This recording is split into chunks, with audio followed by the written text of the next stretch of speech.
close till I get up. Time is barely on our side. I don't wanna waste what's left. Capítulo 1. La atmósfera, el agua, la humedad y la temperatura. La atmósfera. La atmósfera de la Tierra es una capa de aire cuyo fondo habita la mayoría de los seres vivos. Es relativamente delgada, pues su profundidad es de unos 100 kilómetros contra más de 12.700 kilómetros del diámetro de la Tierra. Envuelve el planeta en capas concéntricas de espesor y densidad variables y compone esencialmente aire seco y aguas de diversas partículas. El aire seco es una mezcla de gases como nitrógeno, oxígeno, argón, dióxido o dióxido de nitrógeno, carbono, helio, criptón y xenón. La atmósfera actualmente es el resultado de un largo proceso evolutivo que no ha terminado, principalmente porque desde hace 2 siglos el hombre es capaz de alterar intensamente su composición mediante emisiones de gases contaminantes como el dióxido de carbono o el metano. El agua en el planeta. En promedio hay en la atmósfera apenas 3 gramos de agua por cada kilómetro de aire. A merced de la atmósfera y el océano no se encuentran en equilibrio termodinámico, lo que da pie al ciclo hidrológico. Si el océano y la atmósfera estuvieran en equilibrio a 15 centígrados de temperatura, habría 11 gramos de agua por cada kilómetro de aire. La Tierra es un cuerpo sólido con mayor parte de su superficie cubierta por líquido, aunque una parte considerable es agua sólida, es decir, hielo. En las regiones relativamente secas, es decir, en continentes e islas con montañas, valles, llanuras, el agua también está presente en el desarrollo de las nubes a varias alturas o en forma de aguas superficiales. Calor y temperatura. Temperatura conocemos como una magnitud que refleja el nivel térmico de un cuerpo, es decir, su capacidad para ceder energía calórica o que indica sentido o que fluye el calor, de mayor a menor medida. Así entonces, el calor es una forma de energía que para dos cuerpos en contacto fluye del que tiene mayor hacia el que tiene menor temperatura, siguiendo la tendencia de que la naturaleza se pone en equilibrio térmico. Toda la materia está formada por partículas o moléculas en constante agitación. No todas las moléculas se mueven en la misma dirección y con la misma velocidad. Es decir, que por ejemplo, para que haya calor, las partículas se tienen que mover mucho, y cuando aumenta la velocidad de esas partículas es cuando hay una elevación de la temperatura. ¿Qué es la humedad? La humedad es la cantidad de agua, de vapor de agua o cualquier otro líquido que está presente en la superficie o en el interior de un cuerpo de aire. La humedad está presente en la mayor parte de la atmósfera cercana a la superficie del planeta. No es algo que pueda ver, pero sí es posible sentirla, incluso olerla indirectamente, ya que en la humedad se encuentran los hongos. O sea, donde hay humedad, hay hongos. La humedad relativa del 100% indica que ha llegado a su punto límite de saturación y a partir de ahí todo excedente de vapor de agua se condensa, es decir, se convierte en vapor, o sea, en líquido. La humedad absoluta es la masa de vapor de agua que está presente en determinado volumen de aire antes de que se condense.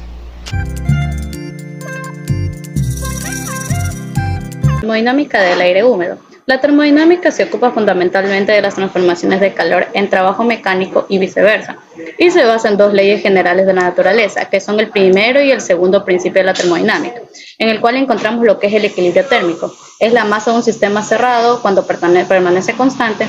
Por otra parte, se dice que el sistema está en equilibrio térmico si sus condiciones de temperatura son constantes o más o menos similares en todo el sistema. También se encuentra lo que es el estado de un sistema. Algunos sistemas, por ejemplo, un gas en un cilindro, para definir su estado es necesario conocer su temperatura, presión y la relación entre su masa y volumen, que se podría decir como tipo la densidad o volumen específico. Para sistemas más complicados será necesario especificar otras variables como la concentración de una solución o polarización de un dieléctrico. La ecuación del estado se mostrará en un lado, que es F, abro paréntesis, P, alfa, T, se cierra paréntesis, que sería igual a 0. La P significa lo que es la presión, el alfa lo que es el volumen específico y T lo que es la temperatura. Ahora también explicaremos lo que son las leyes de la termodinámica. La ley cero, cuando dos sistemas están en una misma temperatura que un tercero, entonces los dos primeros están a la misma temperatura uno con otro. La primera ley de la termodinámica, la energía debe conservarse, y el primer principio de la termodinámica es la conservación de la energía para sistemas termodinámicos, que se encuentra en la ecuación de dQ es igual a du más dW. En esta primera ley se definen también lo que son el calor específico y la energía interna. El segundo principio de la termodinámica es la expansión libre de un gas ideal a través de una llave hacia un recipiente vacío. La temperatura permanece constante, pero la presión final es menor que la presión inicial y el volumen final mayor que el inicial. En esta transformación, de acuerdo con el primer principio, de energía total del sistema permanece constante, en el cual también se encuentra lo que es la entalpía. Ahora iremos a lo que son las variables de temperatura y calor, en el cual está la temperatura del rocío. La temperatura del rocío al cual se saturaría una masa de aire si se enfría isobáricamente, sin que exista flujo de vapor hacia o desde el medio ambiente y sin cambio de fase del vapor. También se encuentra lo que es la temperatura isobática del bulbo húmedo y también lo que es la temperatura del bulbo húmedo y temperatura isobárica. Ya, iniciaremos lo que son los procesos adiabáticos, temperatura potencial.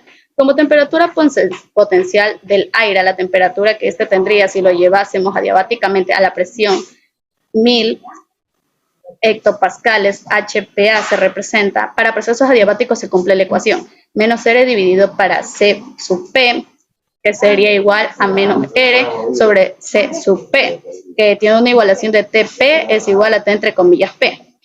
También se encuentra lo que es el agua precipitable, que es mediante sondeos atmosféricos. Es posible obtener perfiles verticales de temperatura y alguna variable de humedad, función de la altitud o la presión atmosférica. Relación de la humedad atmosférica. Fórmulas de recurrencia. La descripción de la humedad del aire puede ser a partir de la concentración del vapor, razón de mezcla, humedad específica o humedad absoluta, también llamada densidad del vapor, o en función del vapor requerido para alcanzar la saturación en una muestra de aire, humedad relativa o punto del rocío. Cualquiera de ellas asociadas al dato de temperatura ambiente y presión atmosférica permite deducir todas las demás. Termodiagramas. Los diagramas termodinámicos o termodiagramas aplicados a la atmósfera surgieron cuando todavía no existían calculadoras electrónicas para realizar cálculos de las variables de termodinámica del aire húmedo, pero se siguen aplicando. Hay distintas presentaciones. La mayoría contiene 5 grupos de líneas que son isóbaras, isotermas, adiabáticas secas, adiabáticas saturadas y líneas de razón de mezcla. Instrumentación higrométrica. La medición de vapor de agua es fundamental para la meteorología y climatología, puesto que es un gas que participa en el balance de la radiación solar y terrestre. Higrómetros y sensores de humedad. Se plantea que hace 2000 años los egipcios se le ingeniaron para medir la humedad del aire. Secaban un poco de arena en una plancha caliente y la pesaban. Luego la dejaban por horas o por días en contacto con el aire, pero no con la lluvia, y lo volvían a pesar. El aumento de su peso era relativo a la humedad que le había restado el aire. A continuación, algunos higrómetros. Higrómetro de Leonardo da Vinci alrededor de 1500 años. Higrómetro de cabello que usó Horacio Saussure en 1783. Instrumento que inventó el monje Giovanni Battista de San Martino, 1930. Higrómetros in situ. En general se podría catalogar los higrómetros en dos grupos. En sensores que miden en un lugar específico, conocidos como sensores in situ, y los que miden a larga distancia, también conocidos como sensores remotos. Psicómetros. Un psicómetro es un instrumento que consta de 2 termómetros, uno que mide la temperatura del aire y el otro mide la temperatura del bulbo. Psicómetros antiguos y psicómetro de viento. Higrómetros de absorción. Es un instrumento que funciona con sustancias químicas higroscópicas que sirven para medir relativamente la humedad. Se usan para las lecturas de humedad relativa. Vapor, ciclo hidrológico y clima. La parte atmosférica del ciclo hidrológico. El ciclo hidrológico comprende el conjunto de procesos físicos, químicos e incluso biológicos que intervienen en la circulación del agua por la atmósfera, los cuerpos hídricos superficiales, el suelo y el subsuelo, ya sea en su fase líquida, gaseosa o hielo.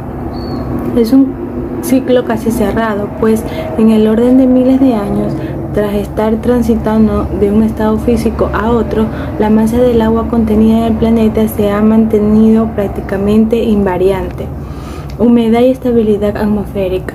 Para la generación de una nube es necesario que el aire húmedo próximo a la superficie ascienda hasta que por enfriamiento adiabático o pseudoadiabático alcance una temperatura menor a la del punto del rocío y el vapor contenido de ese aire ascienda hasta que se condense o incluso se congele a la temperatura que está debajo por el punto de congelación.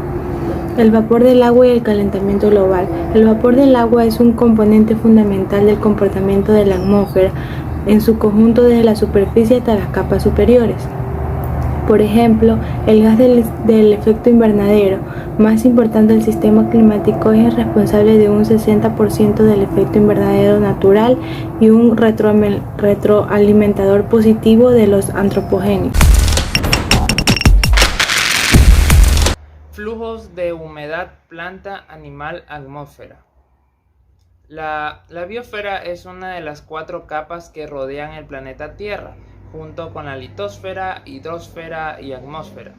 La biofísica ambiental estudia lo que es el intercambio de masa y energía entre los organismos vivos y el entorno que los rodea. Y la energía también se puede intercambiar como energía química, radiante, mecánica o calorífica. Existen 3 modos de transferencia de energía que son conducción, convección y radiación.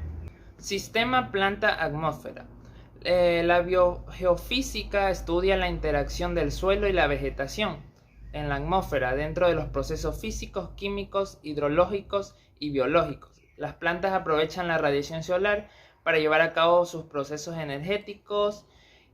Particularmente hacen uso de la radiación, o sea, al momento de hacer la fotosíntesis.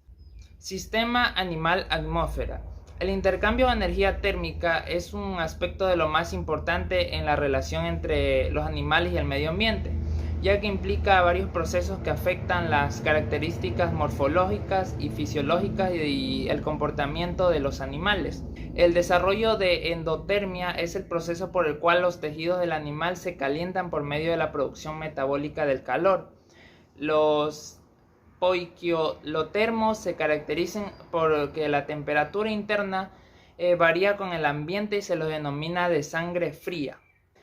Los animales de sangre caliente expuestos a un entorno que cambia son capaces de controlar la temperatura corporal dentro de algunos límites, ajustando su velocidad a la que el calor es producido por el metabolismo. El animal intercambia calor con su ambiente por conducción, convección, radiación e incluso evaporación. Humedad en la salud. El aire que respiran los humanos requiere de un acondicionamiento que regularmente consiste en calentamiento, humidificación y filtración. El aire inhalado se calienta por convección del mismo organismo y después se humidifica por el agua que se evapora. El aire exhalado es lo inverso, se enfría y se seca. Efectos de la humedad en el bioclima humano. La especie humana ha sobrevivido a los diversos cambios del planeta debido a su capacidad de adaptación que tiene, incluso en los aspectos morfológicos según el ambiente externo. Uno de los ejemplos podría ser en las regiones frías extremas, que son demasiado frío. Los esquimales presentan estatura baja y con exceso de grasa corporal para retener más el calor. También tienen una nariz pequeña y una gran cantidad mucosa para calentar el aire que entra a sus pulmones. En regiones calurosas, como sería el desierto africano, también encontramos los bosquimanos, quienes presentan un tono de piel color amarillo ocre con pelo rizado que les permite que disminuya la velocidad de evaporación por sudor, y sus extremidades alargadas les ayuda a aumentar la pérdida de calor.